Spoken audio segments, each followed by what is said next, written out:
We didn't want to shoot him in the face. Nobody wanted to. We wanted the photo. Did you shoot bin Laden? On the ground, yes. How did that feel? Don't tell me like, just doing the job. Bull. You just killed.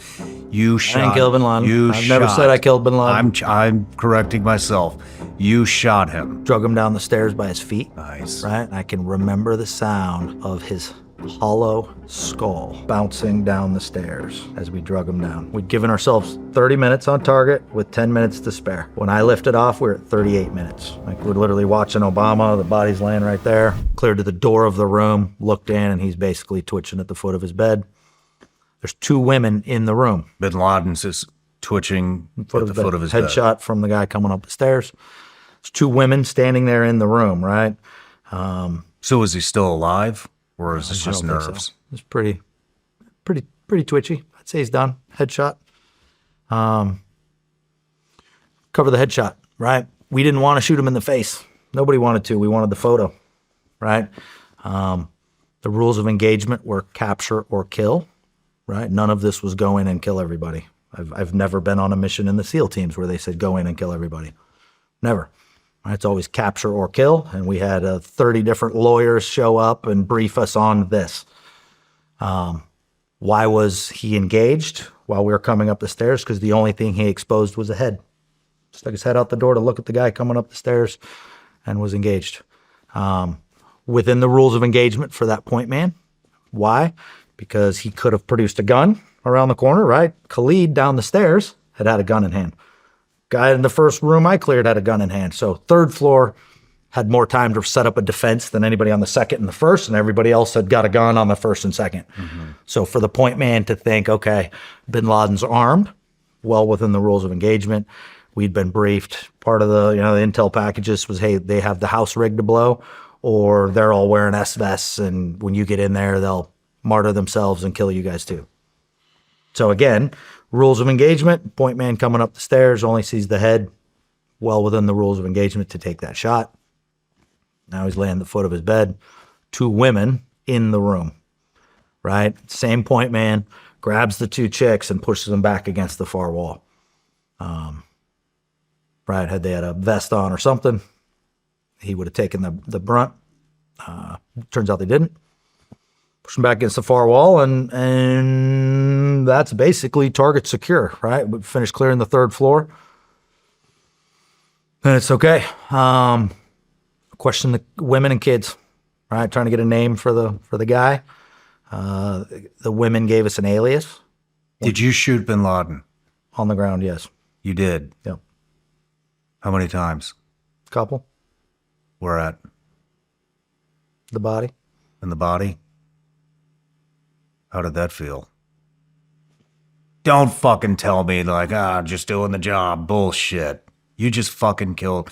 You shot. I didn't kill bin Laden. I've never said I killed bin Laden. I'm correcting myself. You shot him as he was twitching at the fucking edge of his bed, and you didn't feel anything? I don't know what that counts for, but... Come on. You didn't feel anything. No sense of accomplishment, retribution. This guy fucking brought down the Twin Towers. We had a long way to get home still, right? I think everybody was still very focused on, okay, right? We've got one helo down, right? Let's think big picture here, where we are in this situation. Yeah, we got Knucklehead down, but... Did you know it was him? Man, looking at him, it looked like him, right? The women gave us an alias. The kids confirmed it. We went back to the women. The women then confirmed it. We all carried photos of him, right? And all the photos we carried, his beard was gray and had gray hair. I searched his bathroom. On the shelf, just above his sink, just for men hair dye. Get the fuck out of here. Are you serious? He's been dyeing his beard. That's why his beard's pitch black in all the photos. Oh, shit. So, yeah, right? We got a helo down. We got a lot of stuff going on. We're very far from home. Right, you got an hour and a half helo ride into a country that's got surface-to-air missiles, and they're way different than what's going on in Afghanistan. And so, okay, we got the clock's ticking, 30 minutes on target. So I started taking the photos. A buddy of mine was there. We literally, he had a Camelback. He took the hose of his Camelback and dripped water on his face. We took the sheets off his bed. washed all the blood off his face. I was the supply guy, so I bought everybody in the squadron digital cameras, right? Because we knew, right, if we had the body going out in our helicopter and then we got shot down on the way out, how do you have proof on your helicopter, right? So did multiple digital cameras, taking photos, DNA samples, different helos, and then they were like, all right, you guys bag him up.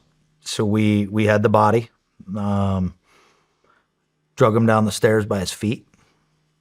Nice. Right? I can shut my eyes and I can remember the sound of his hollow skull bouncing down the stairs as we drug him down. Drug him over his son's dead body, down to the first floor, and shoved him in a body bag. Nice. At that point, right, officers getting on the horn saying, hey, confirmed, we've got him. They're our EOD guys. We had one EOD guy on the mission. He starts running around. Somebody gets on the radio, says, hey, prep it to blow. So our EOD guy starts running around the house, setting thermobaric charges in all these rooms. Like, what are you doing?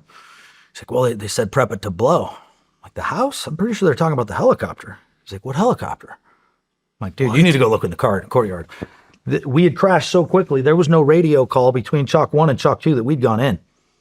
The whole target gets complete.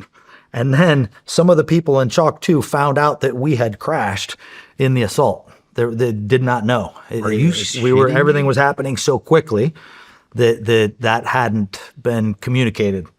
So our EOD guy grabs his thermobaric charges, right, runs out to the helo, starts rigging that to blow. We're moving all the women and kids around the compound to safety. We're doing the 30-minute or 30-second shopping spree at Walmart, whatever, running around, grabbing anything we could, thumb drives, computers, anything you can find. I remember our Master Chief getting on the horn and be like, exfil the building now. Like, no more, hey, 2 minutes, like, everybody out now. Wrapped everything up. I remember running out of the building. I'm carrying a whole bunch of stuff, and I look over, and it's the most uncomfortable, weird thing you've ever seen. These helicopter pilots that are never on the ground, and they've got these big, like, aviator helmets, these big, black, dark helmets. And there's, like, 2 pilots and 2 crew chief, and somebody had handed them suitcases of, like, intel. So they're a big helmet. They're looking around, no guns. They've got suitcases. I'm like, come on, guys, let's go. Pulled them out. We were down a helicopter, right? So leadership called one remaining. We had 2 backup CH-47s with backup SEALs and backup fuel. One of the CH-47s flew into the compound, right? Landed, picked up the other guys since we had the body. They sent my team out on the one remaining Black Hawk. So we helo lands. We go booking out through this field, carrying the body bag. Get to the helo, throw the body in, we jump in, and I may be a little sensitive because I've already been in one helicopter crash that night, and the whole cockpit is flashing red. Oh, shit. Whole thing's flashing red. I'm like, I don't know what that means, but I don't think that's healthy, right? It's our gas gauges. So we'd given ourselves 30 minutes on target with 10 minutes to spare. When I lifted off, we were at 38 minutes. So we were running on fumes. Our helicopter still had to fly 8-10 minutes to our other refueling helicopter. We landed. We got gas, right? Everybody thinks it was the 24 SEALs that pulled this off. There's some Army refueler out there who joined the Army to refuel helicopters, right? Not be Delta Force or anything crazy, to refuel helicopters, probably for college GI Bill. And that night, that Army kid refueled us up, right? None of us would be back if it weren't for the Army kid who refueled us. We got gas for 20 minutes, right? Now we've blown up our helicopter, so now all the radars are coming up, right? Everybody's looking in Pakistan for what's going on. And you still have a hour and a half helo ride to the border. Wow, man. So sat on his body the whole way, cleared into Afghanistan, landed, turned over the body to McRaven and the crew, and then we all flew up to Bagram, turned over the body. We were all still in our uniform when President Obama came in and gave his whole spiel on the TV. Like, we're literally watching Obama, the body's laying right there. I can tell you our debrief, right? When we came back, we landed in Bagram. We went into a room and the whole team that had just participated in that mission did a debrief. Just like we do after BUDS, just like we do in BUDS after every training mission, after every real operation, you do an AAR after action review. We did that with the whole group there, and it was audio recorded. It was audio recorded. My commanding officer on his personal cell phone recorded the whole debrief. Other versions, whatever, all I know is what I know, what I saw, and what I remember on the audio recording. So that's all I'll say about that. Happy to answer any other questions you might come up with. Let's keep going with the debrief. There's a lot that's about to come out that's important in the debrief on items that were kept. I mean, this is all rolling into what you really want to talk about, so I'd just be as descriptive as you can. Yeah, I mean, we did our debrief, and that was it, right? Did our debrief, flew home. On the way home, they're like, guys, really good job tonight. You get 2 days off. Like, what? We showed up we landed back at the beach, right? Nobody ever meets you when you come home from deployment, but half the command was standing there with pizza and beer. And of course, the Navy bus. Get on the Navy bus, back to the base. Why was bin Laden's body thrown into the ocean? I don't know who made that decision. It was somebody way above my pay grade. I agree with it. I like it. You agree with it? Yeah. Why? We turned over the body to some Army counterparts, some Army Rangers, and they're the ones who flew it all the way out to the carrier and dumped it. I like it because it's there's no shrine, no memorial. He's just simply gone. There's no, even Al Qaeda has not said, hey, he's still alive and we've got him. Like, prove you've got him. He's gone. Done. Erased. Deleted. Never to be seen again. Right on. I kind of like that, right? If there was some memorial or, shrine to where they buried him, maybe that would be a little different. I don't know. Makes sense. But it also created a lot of conspiracy theories, but, Government's got the photos. They can release them. They can do whatever they want. Was that photo? There was a photo that was circulating around. That was bullshit. You didn't take that photo? No. All right. Any of the stuff online is not accurate. It's all. So we were talking about, the helo ride back where you got to think about putting a bullet in bin Laden. Now, I think everybody processed it when we landed in Bagram, right? We landed in Bagram, we did our debrief, and then we left the hangar, right? Downloaded all our gear. Like, we were flying back a couple hours later. So literally debrief, download. Okay, all that was done, and we had a couple hours.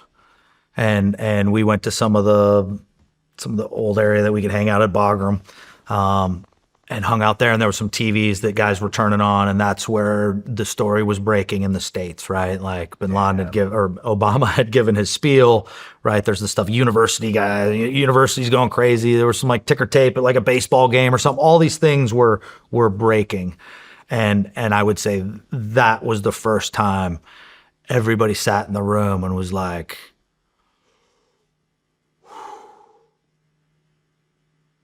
take a breath. I hadn't had a chance to do that until then, right? We still getting back. We still had something to do. We just got done. Like, now it's out. Only thing you're waiting for is a plane ride home, and you got a couple hours to kill. And we all went into like this area and just hung out, watched some TV until like, all right, guys, plane's ready. And then we hopped the flight. They, you typically stop in Germany. We air-to-air refueled on the way home, flew all the way back to the beach, landed, and good job, guys. 2 days off. I went to work both days because what do you do when the world has just exploded in such a way, right? And you're going to go hang out at home and feel like you're normal? No way. Everybody showed up at work, right? I see one of my good friends. I went to Green Team with him. We spent 8 years. I saw him more than I saw my family, right? I see him 2 days after the mission in our cage area at the command. I'm like, hey, Pat, are you... He looks at me. He's like, hey, man, can I ask you a question? Yeah, what do you got, dude? He looks around, makes sure nobody else is there, and he's like, hey, are you sleeping? like, fuck no, I'm not sleeping. I haven't slept in days. He's like, okay. All right, good. I feel normal. That was the single most emotional conversation I ever had with any teammate in 14 years. No shit. That was it. Are you sleeping? Nobody ever nobody talked about it. Nobody talked about mental health or how you were doing. There was none of that. It was, so that was 2 days after the mission. One of my best friends, like, hey man, are you sleeping? Cause I'm not. I'm like, fuck no, I'm not sleeping. He's like, okay, good. I feel normal too. Fuck, man. It was a lot. It was crazy, right? And the media just hypes it up and makes it want to be crazier. And it was us just doing it. Yes, it was a very historical, significant event. I get it. I'm more proud of the Captain Phillips stuff, and I wasn't even one of the shooters, right? We saved somebody, not just killed a whole bunch of knuckleheads. I get that bin Laden's a significant figure. I'm not knocking it. But it was, yeah, it was a lot. It's a lot. All the stuff SEALs training gives you, right? We can go sniper, shoot, homemade bombs, all the stuff we've been trained to do. Not 1 second. And hey, what do you do if your friend gets shot in the face? What do you do if you do a bin Laden mission and it's fucking you up at home and you can't sleep? Nothing. So, yeah, it's tough. Damn, man. Right, if you're always going to revert to your training, yeah. In a bad situation, there was no training to revert to. It was just, man, the right from my first deployment to that, lots of missions in between. And right, how are you evolving, adapting? What was changing in between that? I saw it all change, man. I saw from the beginning to the end. Yeah, it was tough. Not any of that. Not any section, not any second in there was any leadership ever worrying about the individual operator. Brand new, everybody was excited to be there. Right, okay, 8th deployment, 9th deployment, 10th deployment. Nobody was ever checking in. Like, hey, Shawn, are you okay? Yeah, another 12 divorces in the squadron last year. Your family okay? Nobody ever asked that. Nobody once ever said, hey, your family okay? Your kids okay? Are you home enough? No way. And then if you did mention, hey, I got some stuff going on at home, it's like, oh boy, we're losing Biss. So it was the expectation and the pressure, certainly at my former command, grew and grew and grew. And with the success of Captain Phillips, and then with the success of bin Laden, all of this, the expectation was, okay, you're going to be fine. And if I'm the officer in charge, we're going to do all this great stuff. I'm going to look good, and I don't have to worry about the side effect it's having on my crew. But yeah, and then shortly after the bin Laden raid and all the high of that, we had extortion. And you want to talk about a gut punch, right? That was crushing. How long after the raid was extortion? What, August? To May to August? Couple of months. Yeah. Heavy. And yeah, I mean, that was kind of one of the final straws for me, right? I knew my enlistment was coming up in December. I had been talking about, I didn't like the decisions being made in Afghanistan, taking away our dogs, saying no night missions, all this nonsense. I had joined and stayed in because of 9/11, and I did all these deployments, and I saw all this change happening throughout this stretch. And as the longer I stayed in, the more I saw our leadership, right, was promoted based off writing their own awards and the number of missions they ran, not how they took care of their guys or evolved what we were doing, right? Name a general or an admiral in Afghanistan who said the way we were doing it was wrong and survived. There aren't any. There's not one. There's no leadership in our military who said, hey, the approach we have in Afghanistan is wrong. We should be doing this. No, you're relieved, and we're going to bring in another yes man to deliver my policy of what I want you to do. And so I just kept seeing more and more of that. And yeah, I knew that the leadership, whether Panetta, Admiral McCraven, President Obama, all giving interviews and all their stuff for their own hype. And that's what finally hit me. And That that's where I was disgusted like, you. yeah, What was McRaven's position at the time? I don't care about that guy. I could give two shits about McRaven. Was he, I mean, what was he though? He was commander of JSOC. He was the JSOC commander. Okay. Yeah. Yeah. Yeah. You know,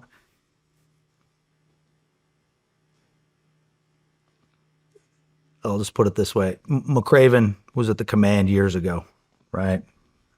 Before he was the commanding officer. He was not well liked at all. Everybody always saw him as a horrible boss, at least from my level, my perspective only. He gave it when he left the squadron. He like had this big plaque made that hung in the team room for years. Years later, he becomes the position he was in. Nobody liked him. Nobody liked the position he was in. He was very involved in trying to take away the dogs and the night missions and all the stuff that helped keep us safe on these very dangerous missions.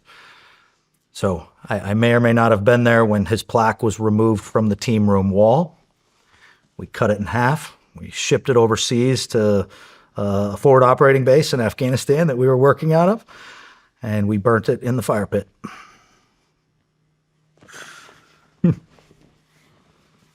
Now, we can keep going with the McRaven references here because I'm not a fan, right? You know, I wrote No Easy Day. Right? Hold on. Before we get there, we'll get there. Yep, I know we got a lot to cover there. Just want to rewind just a little bit. Yep. You know, how long was it after the Bin Laden raid where you left the Navy? The raid was in May. I got out in December, end of December, January 1st. Or on to terminal leave. 7 months. When did you decide you were getting out? How fast did you know this is it? I'd been talking about getting out before my last deployment. I told you we came home from the last deployment, and 10 days later we were spinning up on the Bin Laden thing. So I'd been talking to a lot of my guys on that deployment because that deployment had slowed down. All the new rules were kicking in that were making it more dangerous for us. And I, as somebody who'd been there this whole time, was looking at this and like, this doesn't seem right. Like, we're going backwards here. And I was getting very frustrated with how we were going backwards. I'd lived through the beginning. I'd seen all the ups and downs. And here we were at the end, and I felt like we were going backwards. Right? I was not an officer. I was an enlisted guy who stayed there and operated the entire time. Right? Our officers bounce in and out and back and forth. I was there. So I saw a lot of changes. And the more changes I saw, the less and the more senior and the more mature I got, and the older I got, and the more dead friends I earned or gained, I was like, man, maybe I'm not putting myself in the healthiest position here, being sent to war by some of these idiots. And so I was very open and honest with my team that, hey, I don't know about this. So when I got back from that deployment, probably after the Bin Laden mission now, but that's when I went and sat down with my master chief, and I was like, hey, I need a break. Right? I was done and operational in the squadron. There was no longer staying there. I'd done, very few guys stayed there that long. They're like, okay, you got to move out of the squadron and go do something different now. I'm like, okay, well, I need a break for 18 months. If I'm leaving the squadron, give me a break. And that's when they were like, no, the only other billet we're going to give you is an operational billet at a different squadron. I was like, okay, well, if those are my options, if you're my master chief telling me my only option is this, okay, thank you for that clarity. I already knew what was going on at the senior ranks and in the military and what was going on in Afghanistan, and I saw them making it more dangerous for us doing our jobs. I was like, why am I going to continue to volunteer for these knuckleheads? Well, I mean, what did the other guys think? Were they on the same page as you? Depends on where your enlistment is. You know the deal, right? Are you at 16 years? Are you at 20? How close are you to that retirement? Right? I never joined for retirement, right? I joined because I wanted to serve. And then I stayed. And then I just stayed and stayed and stayed because there was a war going on and very few of us were doing it. So I stayed. I didn't stay for the paycheck. There's not much paycheck there. Retirement, right? I could do 20 years and retire at the same amount the trombone player in the Navy band does 20 years and retires, right? So it's not about the money. Like I said, I got out with a plaque with my name misspelled. That's all I got. So it's never been about, I don't know what it's been about, but it hasn't been about, it was time for me. The other guys that I worked with, maybe they're sitting at 16 years. I was at 14. Maybe they have 2 years left on their enlistment that gets them to 18. And then, they were trying to get us all with the big enlistment bonuses at 19 years. If you stayed at 25, we'll give you some big money, tax free. So they were definitely courting a lot of the guys at that level. And the hook is, if you do past 10, well, why not stay till 20 and get your retirement? Right? I was at 14. Why not stay 6 more? Well, what are the odds I make it 6? It's pretty good odds I made it at 14 based off the amount of friends that aren't here, right? What are the odds I make it another 6? And then these 6 years, I'm not going to be operational where I like. You're going to put me in the leadership with all these clowns that I don't trust and respect now. I'm out. Fucking A, man. Damn. Did you have any aspirations to write the book before you were out? I had talked to, well, we knew the movie was being made within 3 weeks of the mission. So the movie idea and everything that the movie was happening was, everybody knew that. You mean, what do you mean within 3 weeks of the mission? You mean the movie was Bin Laden fucking being dies. discussed before Bin or Laden after? dies. 3 weeks within the mission, we go to Panetta's retirement ceremony, and he has, at Langley, Virginia, full access to Langley, the screenwriter, producer, and director. So we all knew that. Very, very loud and proud that, okay, they're making a movie out of this. But how the fuck does the government sue you for $7 million They didn't for sue me. writing a book or whatever the fuck they Yeah. whatever you call it, prosecuted you? Yeah. They fucking took your money. They took $7 million that you earned from the book, but the director of CIA has given full access to CIA headquarters at Langley, Virginia to make a fucking movie. They gave the female CIA woman, they gave her permission to talk to the producers to give them the movie. That's the reason the movie's so accurate. So we all knew, plain as day, right? We knew this was happening. We knew this was coming. And honestly, it wasn't much of a surprise. Right? Did your team know you were going to write the book? Not everybody, but I talked to a crew that I respected and said, hey, here's what I'm doing. What was their take? Mixed results. A key piece to explaining what I was doing was, hey, look, I'm not putting my name on it. I'm not getting out in front of it. And I think they were like, okay, that makes sense. If you're going to do that, we get it. Because everybody else we'd seen was beating their chest, taking credit, right? And I was like, look, I don't want any of that. I'm not using my name. I don't have any plans on showing my face. I want to tell the story. I'm a kid who read a book. I read a whole bunch of books growing up, and it's because of those books that I voluntarily did 13 fucking tours. Right. It was those books I read about. Right. It wasn't. So, yeah, I don't think writing books is bad. I think if you're a SEAL who's done, and there's some out there, right, that have done very little and written about it a lot. So those kind of give a bad, but those are also guys saying, hey, look at me at the same time. So I took a very different approach. I've been there, did it. I don't want the press publicity, and I'm gonna tell the story, and I'm gonna do it under the radar. At least that was the approach. That was the plan until I got punched in the face. Where do we go from here?